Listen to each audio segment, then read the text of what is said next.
Oi pessoal, hoje eu vou estar falando com vocês sobre mais um padrão de programação. Hoje eu vou estar trazendo aqui o Chain of Responsibility. E esse ele é um padrão que tem como um dos principais objetivos evitar o forte acoplamento.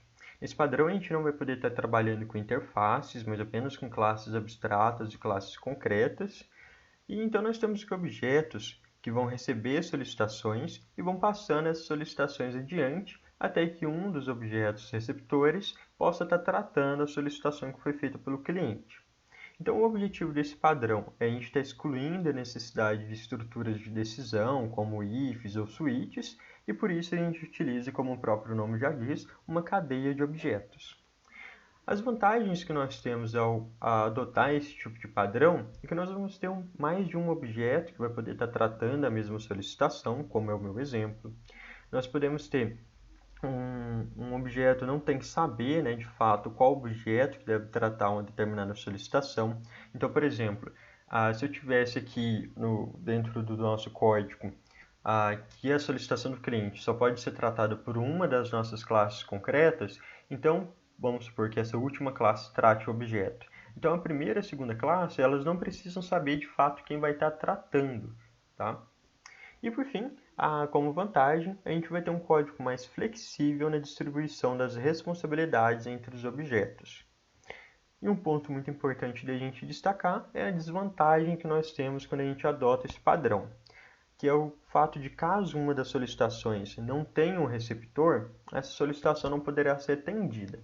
Então, por exemplo, aqui dentro da ideia que eu tive para a gente estar adotando esse padrão, seria na criação de um carro, né, na construção de um carro. Então, o cliente solicita ali, de fato, um carro, e aí, dentro da nossa classe abstract nós vamos estar passando, né, as informações para a construção desse carro. Então, chamando todas as nossas classes concretas para que estejam construindo. Então, por exemplo, primeiro nós vamos fazer a construção do motor, em seguida a gente faz a construção da carroceria e, por fim, a construção do interior, que é exatamente dessa forma que o padrão Change of Responsibility vai estar trabalhando, passando, né, de forma em cadeia por cada uma das nossas classes concretas. Mas, dentro deste padrão, além desse exemplo que eu estive trazendo, a gente pode imaginar de uma segunda forma também, onde apenas uma das nossas classes concretas iriam de fato tratar a demanda do nosso cliente. Por exemplo, se a gente tivesse aqui a forma de pagamento e o nosso cliente pedisse por uma forma de pagamento como a cheque, aí nós vamos ter que nas nossas classes concretas nós poderíamos ter assim pagamento em cartão, pagamento em dinheiro, pagamento em cheque. Então, o nosso cliente solicitou pagamento em cheque, ok. Ele vai passar pelo nosso pagamento em cartão e vai verificar, opa, não é isso que o cliente precisa. E então, a nossa classe concreta vai dizer, opa, eu não faço esse tipo de pagamento. E vai passar para a próxima. A nossa classe pagamento em dinheiro aqui, por exemplo, informaria, olha, eu também não faço esse tipo de pagamento. E passa para a próxima. Então, quando chegasse na nossa classe que faz pagamento por cheque, ela ia de fato realizar a atividade que foi solicitada. E aqui, dentro desse exemplo que eu criei aqui agora, a gente pode imaginar exatamente a desvantagem que nós temos dentro deste padrão. Porque caso o teu cliente solicitasse aqui um pagamento por bitcoins, por exemplo, você não conseguiria estar atendendo a demanda do teu cliente. Agora avançando aqui para dentro do nosso código, para que a gente possa entender melhor como que ele vai funcionar, nós temos aqui o nosso método, que é o ID fase carro, que nada mais é que uma classe que não é orientada a objetos, é uma classe geradora de IDs, né, uma classe enum, e ela vai estar guardando as constantes do nosso programa. E com isso a gente vai estar gerando os IDs das fases de construção do carro. Isso serve para quando a gente for passar as responsabilidades à classe, para que possamos estar identificando se de fato a responsabilidade seria dessa subclasse ou não, como eu tinha citado o exemplo ali dos pagamentos. Avançando, nós temos aqui nas nossas classes filhas o nosso construtor, que nós usamos esse construtor para estar passando o ID da classe filha para a classe pai. E aqui dentro do construtor da nossa classe pai, nós vamos estar recebendo esse ID e passando por cada classe filha, e esse ID vai ser correspondente à constante da classe filha que foi criada pela classe enum. Aí, além disso, aqui no construtor é onde a gente vai estar dando início à construção da cadeia, né? Quando a gente faz esse next null.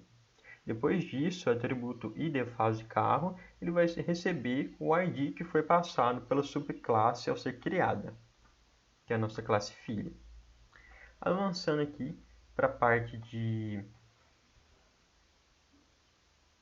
construir, de fato, o carro na nossa classe filha, nós temos uma sobrescrita, porque cada construir carro, ele vai construir uma coisa diferente, né? Então, nesse momento, ou nesse ponto, a gente poderia ter, por exemplo, como eu tinha dito anteriormente, as formas de pagamento, né? Onde cada pagar ou efetuar pagamento poderia ser implementada de uma forma diferente. E onde a cadeia chain, né, vai estar passando por essas classes filhas, identificando qual delas poderia estar de fato atendendo a diferente, né? Atendendo a necessidade do teu cliente, como eu tinha dito anteriormente. Então, se nós tivéssemos aqui pagamento por cartão de crédito e a necessidade do cliente fosse pagamento por cartão de crédito, então essa classe estaria atendendo, senão alguma outra classe atenderia a necessidade do nosso cliente. Ok, voltando aqui para a nossa classe abstrata, né? Nós temos aqui esse método muito importante, que vai ser o método que de fato vai estar fazendo toda a ação, né? Então ele vai estar recebendo os IDs que vão ser passados pelas classes filhas, né? O nosso método montar carro. E aí para que ele possa estar sabendo qual subclasse que ele vai começar a fazer o tratamento. E lá no main é onde nós definimos, né, por onde que o nosso objeto vai começar. Aqui no meu exemplo, ele vai começar por motor, depois carroceria e depois interior. Você pode colocar isso da forma que você achar mais... é aqui que ele inicia. Então, primeiro motor, depois carroceria, depois interior. Isso você pode definir da forma que você achar melhor. E o nosso método automaticamente vai identificar, né? Vai estar passando, vai verificando. Opa, se eu colocasse, por exemplo, construir motor por último, e o nosso método aqui, ele começasse por interior, o motor, quer dizer, ele começasse exatamente como está aqui, mas eu quero que ele comece por motor lá no nosso método main.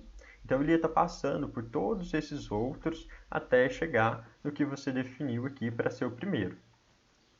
Certo?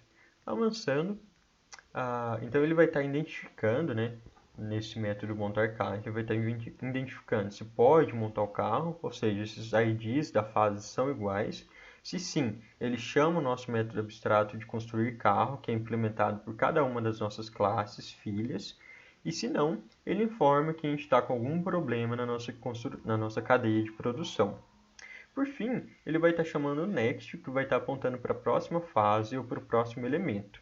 Aqui nesse método é onde a gente pode estar, por exemplo, tendo uma chamada para um tipo de pagamento. Enquanto ele não chegasse o tipo de pagamento que foi solicitado, ele continuaria dando next, e com isso a gente pode ter a desvantagem destacada no início, né? Que caso não tenhamos nenhuma subclasse que atenda o que foi passado, a gente vai cair em um for infinito.